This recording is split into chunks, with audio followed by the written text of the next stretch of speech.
അസ്സലാമു അലൈക്കും വറഹ്മത്തുള്ളാഹി വബറകാതുഹു. ഇനി ചർച്ച ചെയ്യാനുള്ളത് 9ാമത്തെ ചാപ്റ്ററാണ്. 9ാമത്തെ ചാപ്റ്ററിൻ്റെ പേരാണ് ടീം കമ്മ്യൂണിക്കേഷൻ ഇൻ ഓർഗനൈസേഷൻ. അതായത് ഓർഗനൈസേഷനിൽ എങ്ങനെയാണ് ടീം കമ്മ്യൂണിക്കേഷൻ നടത്തുക എന്നതാണ്.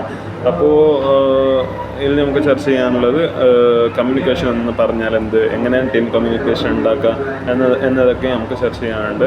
അപ്പോൾ ഈ ഇത് ആദ്യമായിട്ട് നമുക്ക് പറയാനുള്ളത് communication is more than just sending A message. അതായത് കമ്മ്യൂണിക്കേഷൻ എന്ന് പറഞ്ഞാൽ വെറും ഒരു മെസ്സേജ് അയക്കല എന്ന് മാത്രമല്ല. കമ്മ്യൂണിക്കേഷൻ മെസ്സേജ് അയക്കുന്നതിനേക്കാൾ അധികം കുറേ ഉണ്ട് എന്തല്ല. അപ്പോൾ അതെന്തെല്ലാമെന്ന് നമുക്ക് ഈ ചാപ്റ്ററിലൂടെ നമുക്ക് പഠിക്കാം. അപ്പോൾ കമ്മ്യൂണിക്കേഷൻ ഹാസ് 5 പാർട്സ്. അത് 5 പാർട്സ് ഉണ്ട്. ഒന്നാമതാണ് സെൻഡർ, അതായത് മെസ്സേജ് അയക്കുന്ന ആൾ അല്ലെങ്കിൽ സംസാരിക്കുന്ന ആൾ.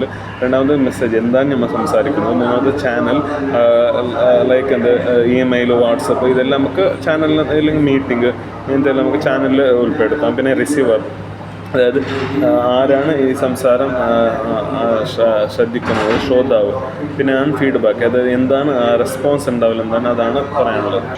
പിന്നെ ഇതിൽ പറയുന്നതാണ് എന്ത് ഫീഡ്ബാക്ക് ഇല്ലാണ്ട്, അതായത് ലാസ്റ്റ് പറഞ്ഞ 5ാമത്തെ പാർട്ട്, ഫീഡ്ബാക്ക് ഇല്ലാണ്ട് കമ്മ്യൂണിക്കേഷൻ എന്തായാലും ഫെയിലാവും. പറഞ്ഞാൽ നമുക്ക് എന്ത് റെസ്പോൺസ് കിട്ടിയില്ലെങ്കിൽ നമുക്ക് എന്ത് സംസാരിക്കാൻ നമുക്ക് അറിയാമല്ലോ. അപ്പോൾ ഫീഡ്ബാക്കാണ് ഈ 5 പാർട്സിലും മുഖ്യം, അതായത് ഇമ്പോർട്ടൻറ്റ് പാർട്സാണ് ഫീഡ്ബാക്ക്.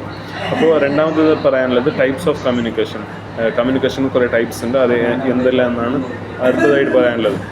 കമ്മ്യൂണിക്കേഷനിലെ ടൈപ്സ് എന്ന് വെച്ചാൽ ഫോർമൽ ആൻഡ് ഇൻഫോർമൽ, പിന്നെ വേർബൽ വേഴ്സസ് നോൺ വേർബൽ, പിന്നെ സിൻക്രോണസ് ആൻഡ് അസിൻക്രോണസ്.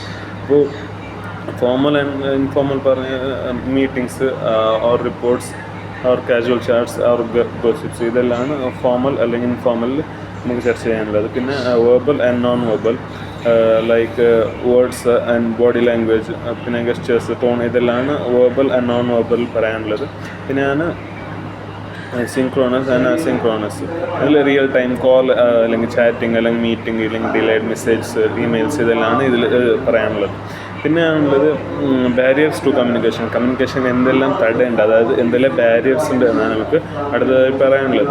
ഇപ്പോൾ communication fails because of these barriers. അത് കുറേ ബാരിയേഴ്സ് ഇപ്പോൾ പറയാനുണ്ട്. അതുകൊണ്ടിട്ട് കമ്മ്യൂണിക്കേഷൻ എന്തായാലും ഫെയിലാവും. ഒന്നാമതാണ് ഫിസിക്കൽ, ലൈക്ക് നോയ്സ്. കുറേ നോയ്സ് ഉണ്ടെങ്കിൽ, ഇപ്പോൾ എക്സാമ്പിൾ നമുക്ക് വീഡിയോ ചെയ്യുമ്പോൾ അല്ലെങ്കിൽ ഇന്ന് സംസാരിക്കുമ്പോൾ കുറേ നോയ്സ് ഉണ്ടെങ്കിൽ എന്തായാലും കമ്മ്യൂണിക്കേഷൻ എന്തായാലും ഫെയിലാവും.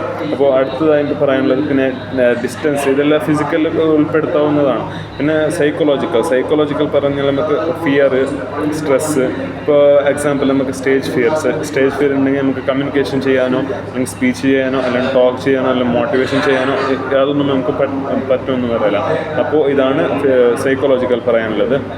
പിന്നെ സെമാൻറ്റിക് എന്ന് പറഞ്ഞാൽ ക്ലിയർ ആയിട്ട് വോയിസ് ഇല്ലാണ്ടാവുക, ഇതെല്ലാം സെമാൻറ്റിക് എന്ന് പറയാം. പിന്നെ കൾച്ചറൽ ഡിഫറെൻറ്റ് നോംസ്, പിന്നെ ഹയറാർക്കി, കമ്മ്യൂണിക്കേഷൻ സ്റ്റൈൽസിലെ കൾച്ചറിൽ വരുന്ന മുഖ്യമായ പാർട്സാണ്. പിന്നെ ഈ ചാപ്റ്ററിൽ പറയുന്നത് biggest barrier of people to communicate is afraid, അതായത് ഫിയറാണ് ഏറ്റവും പേടിയാണ് ഏറ്റവും വലിയ ബാരിയർ. പിന്നെ ഈ ചാപ്റ്റർ പറയുന്നതാണ് വെർച്വൽ ടീം കമ്മ്യൂണിക്കേഷൻ എന്ന് പറഞ്ഞാൽ നമുക്ക് ടീം കമ്മ്യൂണിക്കേഷൻ ഫെയിലാവും നമ്മൾ നേരത്തെ പറഞ്ഞു. അപ്പോൾ എന്തുകൊണ്ടെല്ലാം ഫെയിലാവും? ബോഡി ലാംഗ്വേജ് ഇല്ലെങ്കിൽ നമുക്ക് ഫെയിലാവും. പിന്നെ മെസ്സേജ് ഡിലേ ആയാലും നമുക്ക് കൺഫ്യൂഷൻ ഉണ്ടാവാൻ സാധ്യതയുണ്ട്. പിന്നെ ട്രസ്റ്റ് ഇഷ്യൂ, ഇതെല്ലാം നമുക്ക് വെർച്വൽ ടീം കമ്മ്യൂണിക്കേഷൻ നമുക്ക് ഉൾപ്പെടുത്താവുന്നതാണ്. പിന്നെ പറയുന്നത് ക്രോസ് കൾച്ചറൽ കമ്മ്യൂണിക്കേഷൻ എന്ന് വെച്ചാൽ എന്താണ്? ക്രോസ് കൾച്ചറൽ കമ്മ്യൂണിക്കേഷൻ എന്ന് വെച്ചാൽ ഒഫീഷ്യൽ ടീംസ്, അതായത് ഗ്ലോബൽ ടീംസ്, ഇതെല്ലാം കൾച്ചറൽ അവയർനെസ് എടുക്കും. അപ്പോൾ എന്തുകൊണ്ടെല്ലാം കൾച്ചറൽ അവയർനെസ് എടുക്കുമെന്ന് പറഞ്ഞാൽ ഹൈ കോണ്ടെക്സ്റ്റ് കൾച്ചേഴ്സ്, പിന്നെ ലോ കോണ്ടെക്സ്റ്റ് കൾച്ചേഴ്സ്, പിന്നെ പവർ ഡിസ്റ്റൻസ്, പിന്നെ ഇൻഡിവിജ്വൽ വേഴ്സസ് കളക്റ്റീവ് ഡിസ്റ്റൻസ്, ഇങ്ങനെ ഇതെല്ലാം കൊണ്ട് ക്രോസ് കൾച്ചറൽ കമ്മ്യൂണിക്കേഷൻ എടുക്കാൻ നോക്കാൻ നമുക്ക് സാധിക്കും. പിന്നെ അടുത്തതായിട്ട് പറയുന്നതാണ് കമ്മ്യൂണിക്കേഷൻ നെറ്റ്വർക്ക്. എങ്ങനെയല്ല നമുക്ക് കമ്മ്യൂണിക്കേഷൻ നെറ്റ്വർക്ക് ബിൽഡ് ചെയ്യുന്നതാണ്. മറ്റൊന്നാണ് വീൽ. അതായത് വീൽ എന്ന് പറഞ്ഞാൽ ഒരാൾ തന്നെ കൺട്രോൾ ചെയ്യുക കമ്മ്യൂണിക്കേഷൻ. പിന്നെ രണ്ടാമത് ചെയിൻ, അതായത് മെസ്സേജ് പാസ് ചെയ്യുക. പിന്നെ ഓൾ ചാനൽ എന്ന് പറഞ്ഞാൽ everyone talks to everyone, അത് എല്ലാം കൊണ്ട് എല്ലാവരോടും സംസാരിക്കാം. ലൈക്ക് സൂം മീറ്റ് അല്ലെങ്കിൽ മീറ്റിംഗ്, ഇതെല്ലാം നമുക്ക് ഓൾ ചാനലിൽ ഉൾപ്പെടുത്താവുന്നതാണ്. പിന്നെ പറയാനുള്ളതാണ് how to improve team communication എങ്ങനെയാണ് ഇമ്പ്രൂവ് ചെയ്യാൻ പറ്റാവുന്നത്. അപ്പോൾ ഇതിൽ പറയുന്ന ആക്റ്റീവ് ലിസണിങ്, അതായത് എങ്ങനെയാണ് ടീം കമ്മ്യൂണിക്കേഷൻ ഇമ്പ്രൂവ് ചെയ്യുന്നത് അതിൽ ചർച്ച ചെയ്യാനുള്ളതാണ് ആക്റ്റീവ് ലിസണിങ്. അതായത് നല്ല ലിസണിങ് കപ്പാസിറ്റി ഉണ്ടാവില്ല. അതായത് repeat in your words what you heard, അതായത് എന്ത് പറഞ്ഞു അതിനെ റിപ്പീറ്റ് ചെയ്യൽ, കുറേ ക്വസ്റ്റ്യൻസ് ചോദിക്കൽ, ഇതെല്ലാം ആക്റ്റീവ് ലിസണിൽ ഉൾപ്പെടുത്താവുന്നതാണ്. പിന്നെ ഫീഡ്ബാക്ക് നേരത്തെ പറഞ്ഞു, ഫീഡ്ബാക്കിലാണ് കമ്മ്യൂണിക്കേഷൻ എന്തായാലും ഫെയിലാവും. അപ്പോൾ ഫോക്കസ് ഓൺ ബിഹേവിയർ, പിന്നെ ഗെറ്റ് ഫീഡ്ബാക്സ് ഫ്രോം, അതായത് നേരത്തെ തന്നെ ഫീഡ്ബാക്ക് വാങ്ങുക. പിന്നെ സിറ്റുവേഷൻ, ബിഹേവിയർ ഇമ്പാക്റ്റ്, ഇതെല്ലാം നമുക്ക് കമ്മ്യൂണിക്കേഷൻ ഇമ്പ്രൂവ് ചെയ്യാൻ സാധിക്കുന്നതാണ്. പിന്നെ മൂന്നാമത്തേതാണ് ടെക്നോളജി, അതായത് നല്ലൊരു ടൂൾസ് യൂസ് ചെയ്യുക.